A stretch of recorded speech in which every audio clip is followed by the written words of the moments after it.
அஸ்ஸலாமு அலைக்கும் எவ்ரிவான். இன்றைக்கி ஒரு டெலிஷியஸான ஒரு ஒரு authentic recipe Muniyandi Vilas chicken சால்னா, அதாவது குழம்பு தான் பார்க்க போகிறோம். நம்ம அதுக்கு ஒரு சட்டி, இந்த மாதிரி சட்டி வச்சுக்கோங்க. அதில் கல்பாசி, அப்புறம் அன்னாசி பூ, பட்டை, கிராம்பு, ஏலக்காய், எல்லா வாசனை பொருளும் சேர்த்துக்கோங்க. கல்பாசி முக்கியம், அது சேர்க்காமல் விட்டுறாதீங்க, அதுதான் ஃப்ளேவரே தரும் சால்னாக்கு. ஸோ அது நல்லா பொரிஞ்சதுக்கப்புறம் ஒரு 10 சின்ன வெங்காயம் இந்த மாதிரி ஸ்லைஸ் பண்ணி சேர்த்துக்கோங்க. சின்ன வெங்காயம் தான் இதில் யூஸ் பண்ணணும், பெரிய வெங்காயம் யூஸ் பண்ணிடாதீங்க. ஏன்னா பெரிய வெங்காயம் யூஸ் பண்ணிங்கன்னா ஒரு மாதிரி இனிப்பு டேஸ்ட் வரும். ஸோ சின்ன வெங்காயம் யூஸ் பண்ணிக்கோங்க. சின்ன வெங்காயம் இந்த அளவு நல்லா ப்ரௌன் ஆனதுக்கப்புறம் இஞ்சி, பூண்டு, அப்புறம் சின்ன வெங்காயம் நான் அரைச்சி சேர்த்துருக்கேன். கண்டிப்பாக அரைச்சி தான் சேர்க்கணும், அப்போ தான் அந்த கிரேவி கன்சிஸ்டன்சி நல்லாயிருக்கும். ஸோ இந்த மாதிரி நல்லா வதக்கி விட்டுருங்க. அதை பச்சை வாடை போகணும். இஞ்சியும், பூண்டு, அப்புறம் வெங்காயம், அது 3ஓட பச்சை வாடை போனதுக்கப்புறம் நம்ம ஒரு 2 தக்காளி ஆட் பண்ணிக்கலாம்.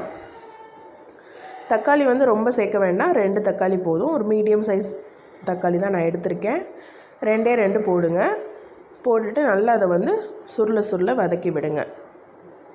இப்போது தக்காளி நல்லா கொஞ்சம் தோலெல்லாம் உறிஞ்சதுக்கப்புறம் நம்ம இதில் 1.5 கிலோ சிக்கன் ஆட் பண்ணுறோம். இது நான் கொஞ்சம் அதிக குவான்டிட்டி யூஸ் பண்ணுறேன், ஏன்னா வீட்டில் கெஸ்ட்டு வந்திருக்காங்க. ஸோ அதனால் 1.5 கிலோ சிக்கன் வாங்கி அதில் ஒரு சால்னா பண்ணிடலாம். இது சாதத்துக்கும் சூப்பராக இருக்கும், நைட்டு பரோட்டாக்கு அட்டகாசமாக இருக்கும். ஸோ கண்டிப்பாக ட்ரை பண்ணி பாருங்கள் இந்த ரெசிபியை. ஏன்னா எக்ஸ்பீரியன்ஸ் பண்ணி சொல்கிறேன், ஸோ அதனால் கண்டிப்பாக ட்ரை பண்ணி பாருங்கள். இப்போ நல்லா அதை கோட் பண்ணி விட்டுறலாம், அந்த இஞ்சி, பூண்டு, வெங்காயம் பேஸ்ட்டோட அந்த வெங்காயத்தை அந்த சிக்கனை. இப்போது நல்ல அந்த கலர் மாறினதுக்கப்புறம் இதில் நம்ம உப்பு சேர்க்க போகிறோம். எப்பயுமே சிக்கன் வதங்கும் போதே உப்பு போட்டுருங்க, அப்போ தான் அந்த உப்பு நல்லா இழுக்கும் சிக்கன். இப்போ இதில் மஞ்சத்தூள் சேர்த்துக்கலாம், ஒரு 1/2 ஸ்பூன் சேர்த்துட்டு இதை நல்லா கலந்து விட்டுருங்க. அந்த மஞ்சத்தூள், உப்பு எல்லாமே எல்லா சிக்கன்லேயும் நல்லா கோட் ஆகிற மாதிரி. இப்போது இதில் தண்ணி ஊற்ற போகிறோம். நம்ம தண்ணி ஒரு 2 கப்புன்னு வச்சுக்கோங்களேன். 2 கப் ஊற்றிட்டு இதை மூடி போட்டு நல்லா தளன்னு கொதிக்க விடுங்க. அந்த தண்ணி கொஞ்சம் கம்மியாகணும். இப்போ 2 கிளாஸ் ஊற்றிருக்கோமா, 1.5 கிளாஸ் ஆகணும். அது வரைக்கும் நம்ம கம்மி பண்ணிடணும். இப்போ இதில் பாருங்கள், நல்லா கம்மியாயிடுச்சு. சிக்கனும் ஓரளவு வெந்திருக்கும். இப்போ இதில் வத்தப்பொடி போட்டுடலாம், அதாவது சில்லி பவுடர் நான் ஒரு 1.5 ஸ்பூன் போடுறேன். இதுவே நல்ல காரமாக தான் இருந்தது. ஸோ மல்லித்தூள் ஒரு 3 ஸ்பூன் அளவுக்கு, 3 டேபிள் ஸ்பூன் அளவுக்கு போட்டுக்கோங்க. மல்லித்தூள் தான் அதிகமாக இருக்கணும். அப்புறம் கரம் மசாலா 1 ஸ்பூன் போட்டுக்கோங்க. கரம் மசாலாவும் கொஞ்சம் அதிகமாக தான் இருக்கும். இப்போது இது எல்லாமே நல்லா மிக்ஸ் பண்ணி விட்டுருங்க, எல்லாமே கலந்து ஒன்றா வரணும். இப்போ கிரேவி மாதிரி வேணும்னா இந்த ஸ்டேஜில் நீங்கள் சிம் பண்ணி சிக்கன் வேகிற வரைக்கும் நீங்கள் விட்டுறலாம். நான் குழம்பு பண்ண போகிறதுனால, சால்னா பண்ண போகிறதுனால தண்ணி ஊற்றுறேன். தண்ணி ஊற்றிட்டு நம்ம நல்லாவே தண்ணி ஊற்றுங்க, ஏன்னா சிக்கன் இன்னும் வேகிறதுக்காக நம்ம வெயிட் பண்ணணும். ஸோ அதனால் மூடி போட்டு ஒரு அப்ராக்சிமேட்டாக ஒரு 15 மினிட்ஸ் ஆச்சு சிக்கன் குக் ஆகிறதுக்கு.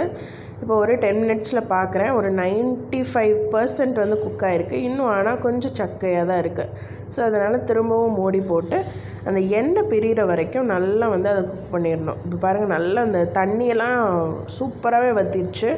இப்போ இந்த ஸ்டேஜில் என்ன பண்ணுறோன்னா, நம்ம தேங்காய் அரைச்சி ஊற்ற போகிறோம். தேங்காய் ரொம்ப அரைச்சி ஊற்றக்கூடாது, சும்மா லைட்டாக. இப்போ இந்த 1.5 கிலோ சிக்கனுக்கு நான் ஒரு 2 சில்லி தான் தேங்காய் எடுத்திருக்கேன். கொஞ்சம் சோம்பு, ஒரு 1/2 ஸ்பூன் சோம்பு, அப்புறம் பெப்பர் ஒரு ஸ்பூன் சேர்த்துக்கோங்க. அதனால தான் நான் வத்தப்பொடி கம்மியாக போட்டேன்.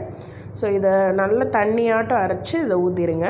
ஊற்றிட்டு நல்லா தளன்னு கொதிக்கும்போது நம்மளுக்கு சூப்பரான சிக்கன் சால்னா ரெடி ஆகிரும்.